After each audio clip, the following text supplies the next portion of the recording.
Good afternoon, everyone. Lowest temperature Xinjiang, China's coldest ever February temperatures as Category 5 wind dust storm rips through western China, Xi'an. Let's talk about the pyramids around Xi'an.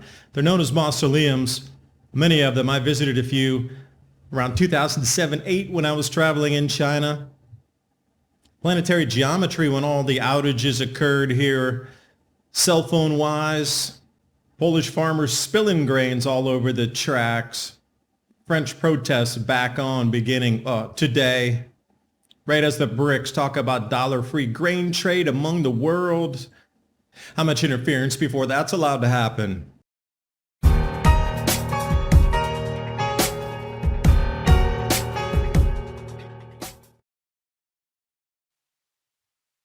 And on everybody's mind is this whole outage of our internet systems and communication systems in the U.S. A lot of people are looking at the sun. I wanted to show you as we approach this square configuration, October of 2024. Here's where the Earth sits in relation to the four gas giants. Now, was something tugging from Jupiter and the sun? Not sure exactly, but those X-flares connected with the planet and something else is driving this connection beyond. What we see with magnetic field lines. Also over to China, historic cold, tens of thousands stranded. Xinjiang, 52.3 degrees Celsius below zero. This is in Turhang. China's coldest ever February temperature measured. It's coming across a few of the English translated news wires as well. 64-year-old cold record smashed in the Uyghur Xinjiang Autonomous Region. Bone chilling is a good description of that. I went to look up this town called Turhang. Wanted to show you where it was on the map. But the closest I could find was Turfang and Turpan. So the dots are there for you, but it's somewhere in this region. Again, the Pinyin English translation might not have been exact on that, but it's definitely right in this region. Also at the same time, dust storm came whipping through. I don't know if you've seen some of the footage, but it was Category 5 winds at well over 120 miles an hour blowing a dust storm, 43 meters per second, Category 5 hurricane strength. The amount of damage on this was what you would see with an inland hurricane blown with dust and rock in the air. This thing was so wide and so all-encompassing, taking you down to Xi'an, which is further south there as you come out the Turpan Desert and down through Ningxia. And while we're here, let's stop in a bit of ancient history. We're talking about ancient historical cycles. We're looking at mausoleums, otherwise known as the Chinese pyramids. You know, there was a few famous images back in the day. Some servicemen had taken photos of these same mausoleums, but they're becoming quite the tourist spots now, and they're upkept, and some are more intact than others, refurbished. But here you have two, one on the left side and one on the right. Larger, smaller bits of, some have been destroyed, some have been looted. And here's the one on the right, a little bit smaller. Again, it's usually some sort of park around it with a small museum of things excavated out of those tombs because they were of the emperor lineage during the time.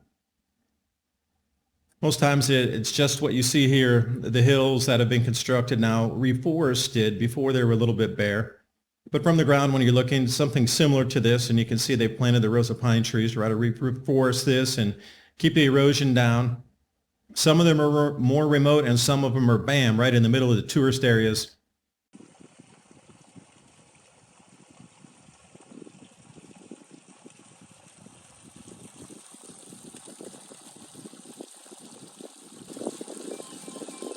Oh, did you get the birds over there? They're just flying by. I can't believe it.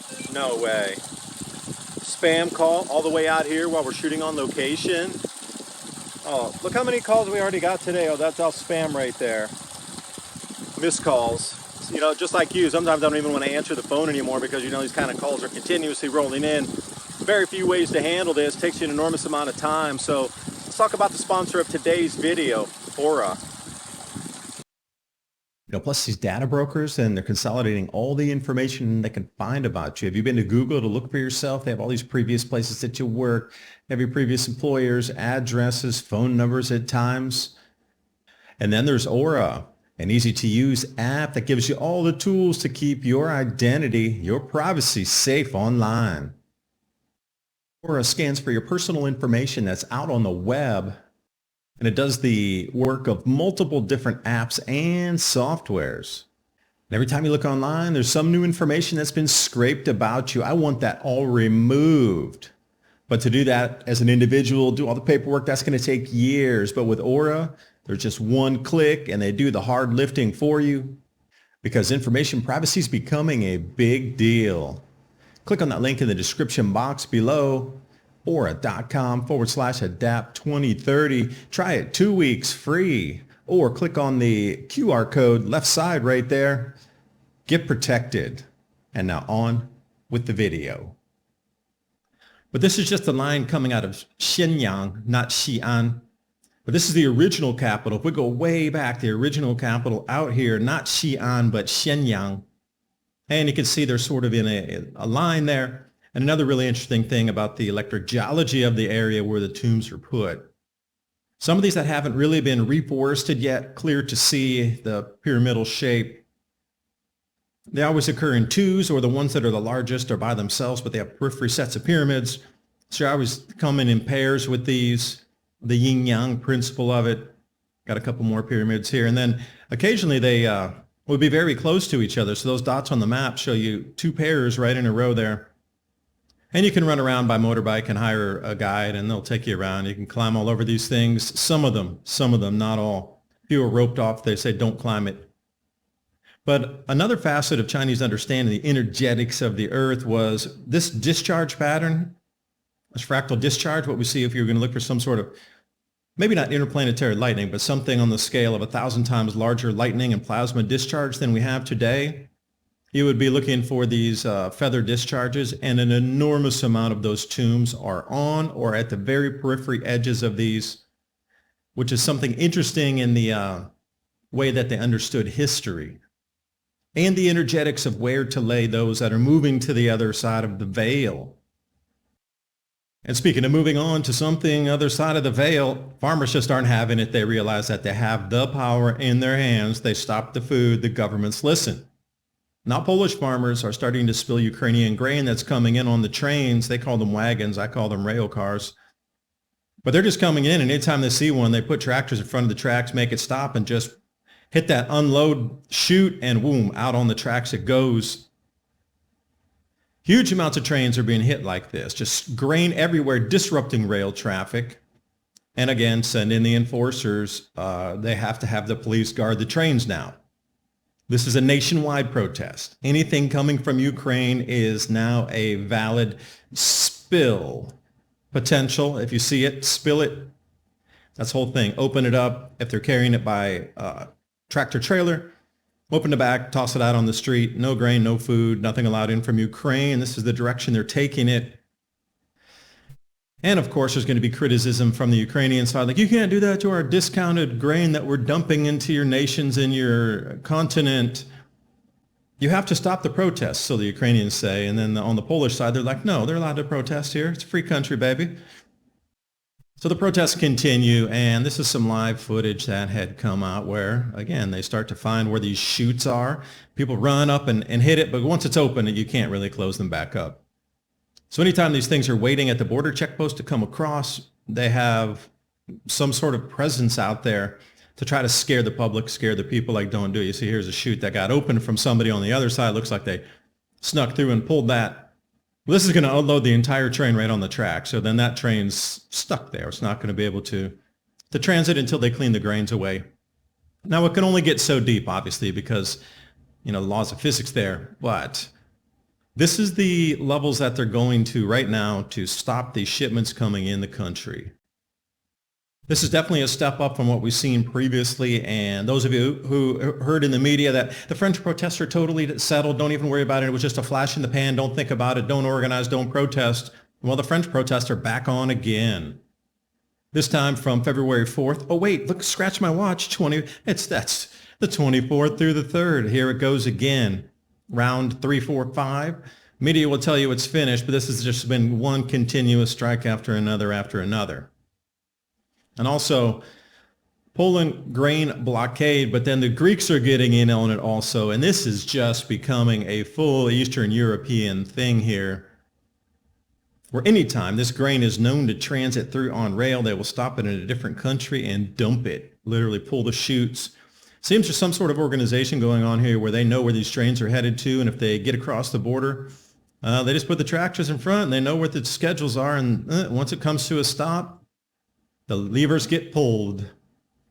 And one reason that you might ask, well, why, beyond the taxes and the import tariffs, the nitrogen, this, and all these incredible things to disrupt farming to then swoop in and grab farmers' land, fact, our current agricultural system uses taxpayer money to subsidize the planting of GMOs, while organic farmers are required to pay fees for certification. And that's only one of the reasons, and that's so true. I mean, you want to do something that doesn't involve the pesticides, herbicides, and get completely on the clean side, but nope, you need to pay for that. The big money's in the agribiz. Like here in America, we're running 10,000, 100,000 acre farms. In Europe, those are 5, 10, 20, 50 acre farms, family-based, more local. Families have had the land in their 300 years sometimes. Those are the larger ones. Some of the smaller families, 20 acre plots has been around for 100, 150 years.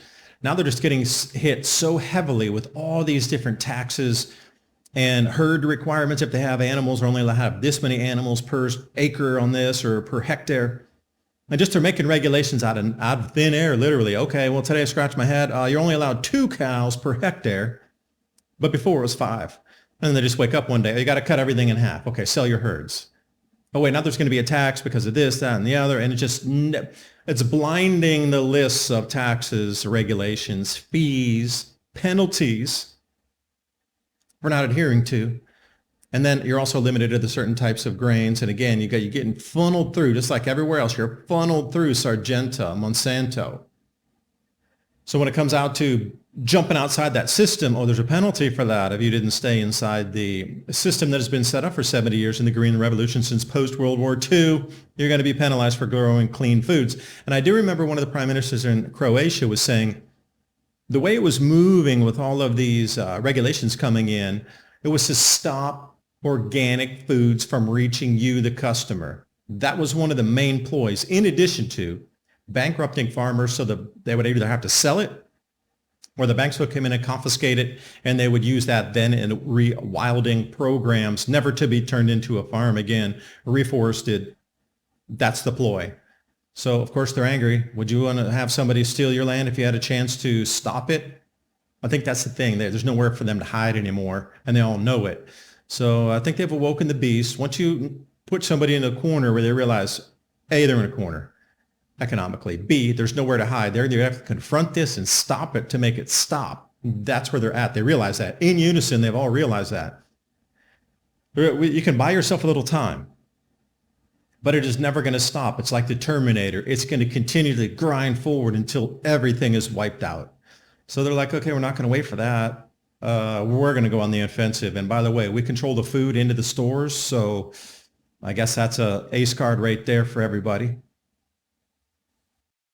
And at the same time, the consolidation of BRICS nations jumping together to try to create a BRICS grain exchange. So that would be all the nations that produce grain would centralize it, much like we do today, whether it be COMEX or something. But it would be outside the U.S. dollar for trade. And they're even calling for the dollar-free grain trade among the BRICS countries. So we can see where this goes. We're talking about hundreds of billions, if not trillions of dollars not being transacted. This whole thing, death by 1,000 cuts. People keep saying, well, that BRICS thing will never work. I get it. It's not a BRICS currency. They've set up a different alliance and ways for them to use their currencies interoperably outside the SWIFT system and pay for things outside the U.S. dollar and not even having to use the same systems that keeps the dollar strong. Death by 1,000 cuts. That's exactly where we go.